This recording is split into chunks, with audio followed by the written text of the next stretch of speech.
Boss live update. ഇപ്പം big boss ഇപ്പം നമ്മുടെ വീട്ടിലുള്ളവർക്ക് ഒരു എന്റർടൈൻമെന്റ് എന്ന രീതിയിൽ ഒരു ടാസ്ക് കൊടുത്തിരിക്കുകയാണ്. ബലൂൺ തൊട്ടാൽ പൊട്ടും. എല്ലാവർക്കും ഓരോ ബലൂൺ കൊടുത്തിട്ടുണ്ട്. ഈ ബലൂണുകൾ സ്വന്തമായിട്ട് പ്രൊട്ടക്ട് ചെയ്യുകയും വേണം, മറ്റുള്ളവരുടെ ബലൂണുകൾ പൊട്ടിക്കുകയും വേണം. ഇതായിരുന്നു അവരുടെ ടാസ്ക്. ജസ്റ്റ് ഫണ്ണായിട്ടാണ് തുടക്കത്തിൽ അത് കടന്നു പോകുന്നുണ്ട്. പിന്നീട് ഓരോരുത്തരുടെ ബലൂണുകളായിട്ട് പൊട്ടുന്നുണ്ട്. ആദ്യമേ അനുമോളുടെ പൊട്ടുന്നുണ്ട്, പിന്നെ ആദിലയുടെ, പിന്നെ നൂറ, അങ്ങനെ കടന്നു പോകുന്നുണ്ട്.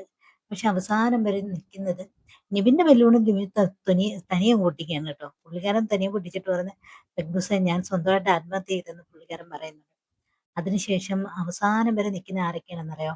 നമ്മുടെ ഷാനവാസും അനീഷുമാണ് അവസാനം വരെ നിൽക്കുന്നത്. അപ്പൊ തന്നെ ബിഗ് ബോസ് പറയുന്നുണ്ട്, ആഹാ, എന്റർടൈൻമെന്റ് ആയിട്ടുള്ള ഒരു ടാസ്ക് ഇപ്പോഴാണ് നടന്നുകൊണ്ടിരിക്കുന്നത്, ഇപ്പോഴാണ് ടാസ്ക് കൂടുതൽ മുറുകിയെന്ന് പറയുന്നുണ്ട്. പിന്നെ അതിനുശേഷം അവർ രണ്ടുപേരും തമ്മിൽ നല്ലൊരു മത്സരം നടക്കുന്നുണ്ട്. കുറേ നേരം ട്രൈ ചെയ്യുന്നുണ്ട്. ഇതിനിടയിലൂടെ അങ്ങോട്ടും ഇങ്ങോട്ടും പൊട്ടിക്കാൻ ശ്രമിക്കുന്നതിനിടയിലൂടെ നമ്മുടെ ഷാനവാസിന്റെ കയ്യിൽ നിന്ന് ബലൂൺ അങ്ങ് പോകുന്നുണ്ട്. പോകുന്ന സമയത്ത് നമ്മുടെ അനീഷ് ഓടിച്ചെന്ന് ആ ബലൂൺ പൊട്ടിക്കാൻ ശ്രമിക്കുന്നതിനിടയ്ക്ക് അനീഷിന്റെ കയ്യിലിരുന്ന ബലൂണ് ഷാനവാസ് ചെന്ന് പൊട്ടിക്കുന്നു. അപ്പം ശരിക്കും ആ ഷാനവാസിന്റെ കയ്യിൽ നിന്ന് ആ ബലൂൺ പോയത് കൊണ്ട് മാത്രമാണ് അനീഷിന്റെ ബലൂൺ പൊട്ടിക്കാൻ പറ്റുന്നത്. അങ്ങനെ ഷാനവാസാണ് വിന്നറായിട്ടിരിക്കുന്നത്. അപ്പൊ ഷാനവാസിന് വിന്നർ പ്രൈസ് ആയിട്ട് എന്തോ കൊടുക്കാന്ന് ബോസ് പറഞ്ഞിട്ടുണ്ട്. അത് ഇതുവരെ എത്തിയിട്ടില്ല. സ്റ്റോർ റൂമിൽ എത്തുമെന്ന് പറയുന്നു.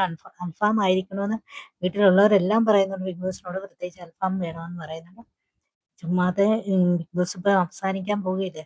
അപ്പൊ എല്ലാവരും ഒരു ഗ്ലോമി ആയിട്ടിരിക്കുകയാണ്. അപ്പൊ അവർക്കൊരു ഹാപ്പി എന്ന രീതിയിലാണ് ചെറിയ ചെറിയ ഡെയിലി ടാസ്കുകൾ ഇപ്പം ബിഗ് ബോസ് കൊടുത്തോണ്ടിരിക്കുന്നത്. അങ്ങനെ ഒരു ഡെയിലി ടാസ്ക് ആയിരുന്നു ഇത്.